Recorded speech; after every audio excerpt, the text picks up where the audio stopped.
नमस्कार। मैं सचिन खुदशाह। टीवी पर आपने बड़े बड़े शहरों की तिरंगा रैलियां देखी होंगी। दिल्ली में लाल किले से प्रधानमंत्री का भाषण, मुंबई और पटना की सड़कों पर बच्चों की परेड। लेकिन उसी वक्त सतपुड़ा की पहाड़ियों के बीच बसा नंदुरबार का एक छोटा सा गांव पहली बार तिरंगे को देख रहा था। एक गांव जहां ना बिजली है, ना सड़क है, ना स्कूल, लेकिन वहां के बच्चे और ग्रामीण पहली बार झंडा फहराते हुए गर्व से खड़े थे। क्या आपको यकीन होगा कि आज़ादी के 75 साल बाद भी हमारे देश में ऐसे गांव मौजूद हैं जहां पहली बार राष्ट्रीय ध्वज तिरंगा लहराया गया। आज की यह कहानी सिर्फ एक झंडे की नहीं है, यह कहानी है पहचान की, जागरूकता की और लोकतंत्र से जुड़ने की।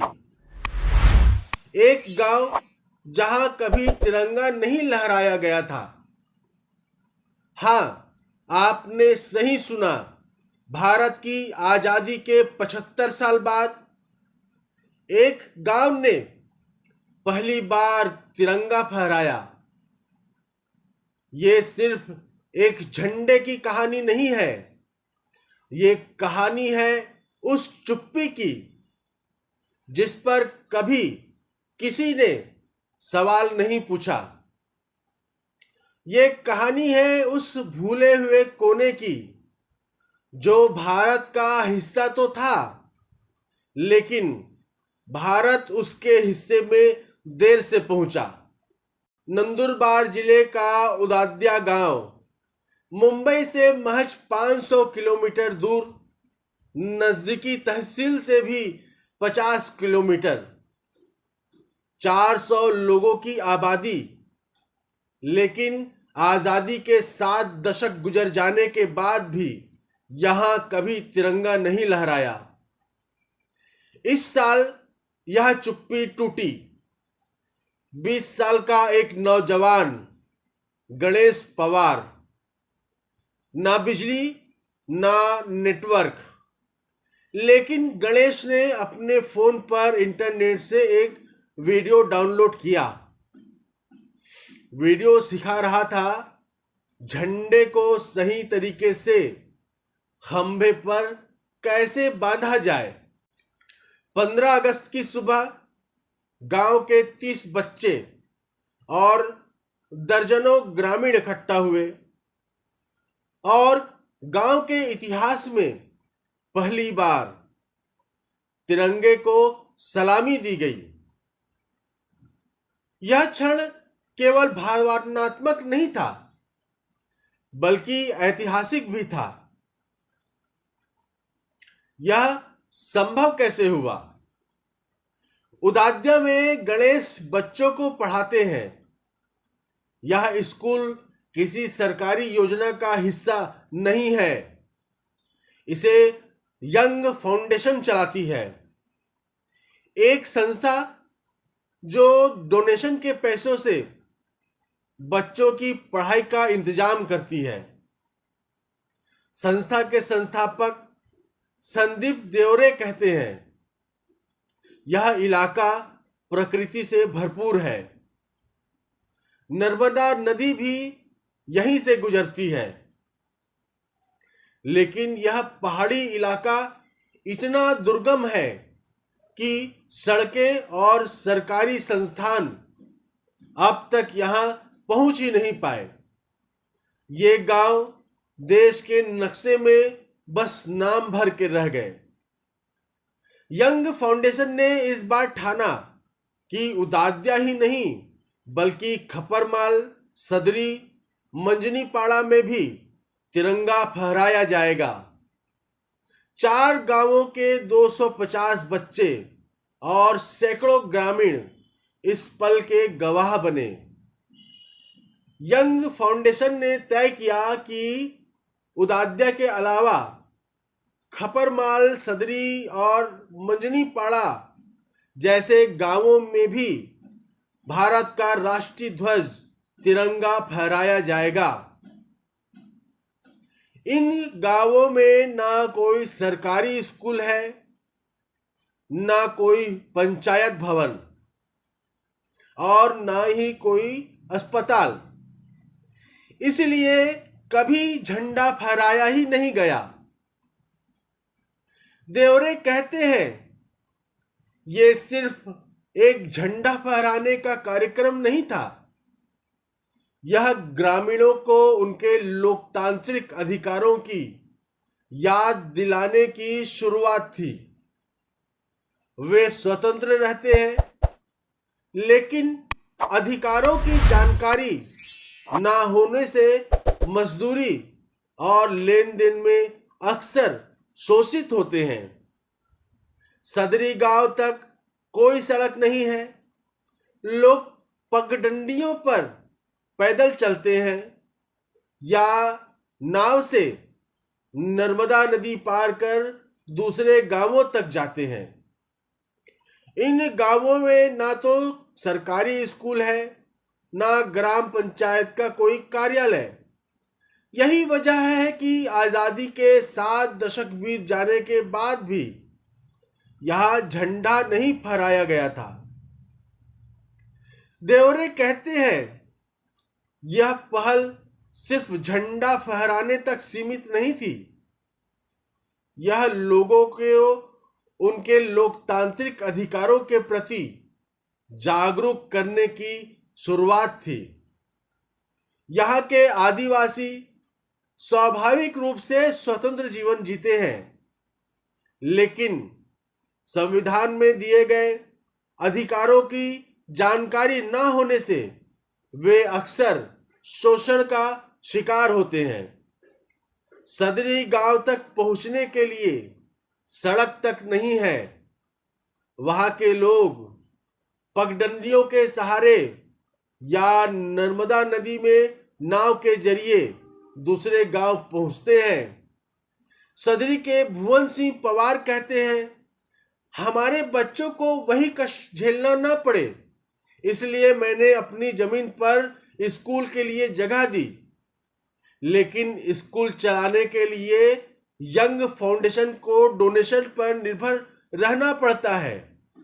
यहाँ ना तो मिड डे मील की सुविधा है, ना आंगनबाड़ी ढंग से काम करती है। अपवाद केवल खपरमाल गांव है, जहां की आंगनबाड़ी कार्यकर्ता अजमी बाई पूरे समर्पण भाव से काम करती है, लेकिन ये स्कूल भी सरकारी सहायता से नहीं चलता। यहाँ ना मिड डे मील है और ना ही स्थायी शिक्षक। फाउंडेशन दान के पैसे जुटाकर बच्चों तक किताबें और शिक्षक पहुंचाता है। आंगनबाड़ी ज्यादातर जगहों पर नाम की ही है।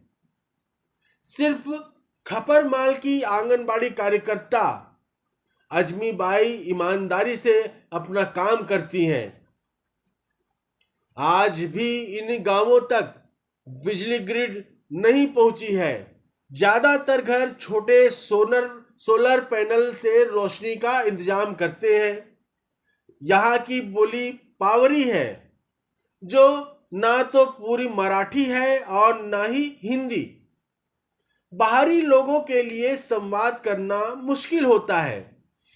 यंग फाउंडेशन के लोग बताते हैं कि ग्रामीणों का भरोसा जीतना आसान नहीं था। शुरू में वे हिचकिचा रहे थे, लेकिन जब उन्हें लगा कि इरादे सच्चे हैं तो उन्होंने पूरा सहयोग दिया। ग्रामीणों के लिए 15 अगस्त सिर्फ एक उत्सव नहीं था। गांव वालों के लिए 15 अगस्त का यह दिन सिर्फ झंडा फहराने का नहीं था। यह दिन था अपनी पहचान को महसूस करने का। यह दिन था पहली बार लोकतंत्र की उस यात्रा में शामिल होने का जिसमें बाकी भारत बहुत पहले निकल चुका था। जब उदाद्या और उसके आसपास के गांवों में राष्ट्रीय ध्वज तिरंगा लहराया तो हवा में सिर्फ कपड़ा नहीं लहरा रहा था, लहरा रही थी उम्मीदें, सपने और आत्मसम्मान। गणेश पवार और बच्चों की आंखों में उस दिन चमक थी। झंडा हवा में लहरा रहा था, लेकिन असल में वह लहरा रहा था उम्मीदों में, सपनों में और आने वाले कल में। आप सोच रहे होंगे, सिर्फ एक झंडा फहराने पर इतनी लंबी कहानी क्यों? लेकिन यही कहानी भारत के लोकतंत्र का आईना है। क्या किसी टीवी चैनल ने इस पर प्राइम टाइम डिबेट की? क्या किसी ने कुछ कहा? क्या किसी चैनल ने पूछा इतना समय क्यों लगा? जब हम टीवी स्क्रीन पर बड़े बड़े झंडे और ड्रोन शो देखते हैं तो हमें यह भी पूछना चाहिए, क्यों हमारे देश के कुछ गांवों को अपना पहला झंडा देखने में 75 साल लग गए?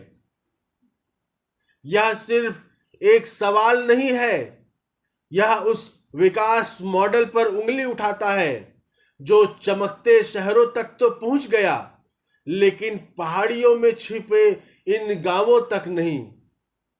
फिर भी उम्मीद बाकी है, क्योंकि जिस दिन उदाद्या में पहली बार झंडा फहराया गया, उसी दिन से बच्चों ने अपनी यात्रा शुरू कर दी।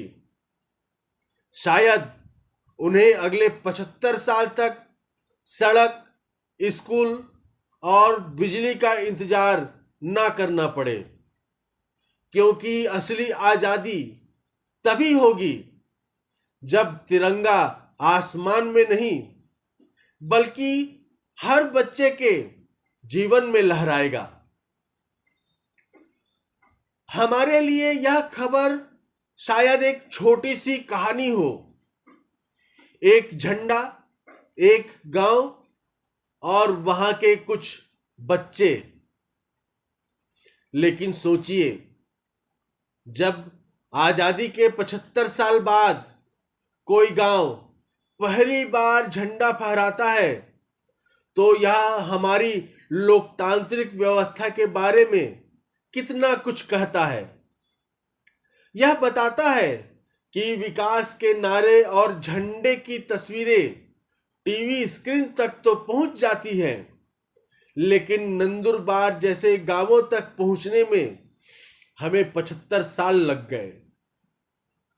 फिर भी उम्मीद है कि जिस दिन इन गांवों के बच्चों ने पहली बार झंडा देखा, उसी दिन से उनकी यात्रा भी शुरू हो चुकी है, क्योंकि असली आजादी तभी पूरी होगी जब तिरंगा सिर्फ आसमान में नहीं बल्कि हर बच्चे के जीवन में फहराया जाएगा। मैं सचिन खुदशाह। अगर ये ग्राउंड रिपोर्ट आपको कहीं से छूती है तो प्लीज वीडियो को लाइक कर अपना समर्थन दर्ज करें, हमें सपोर्ट करें और ऑनलाइन बुलेटिन चैनल को सब्सक्राइब करें। हम जमीन से जुड़ी ऐसी ही और खबरें आपके लिए लाते रहेंगे। आपका एक लाइक हमें अपने काम के प्रति संबल देगा, क्योंकि यहां खबरें चीखती नहीं, विचार बनती हैं। धन्यवाद।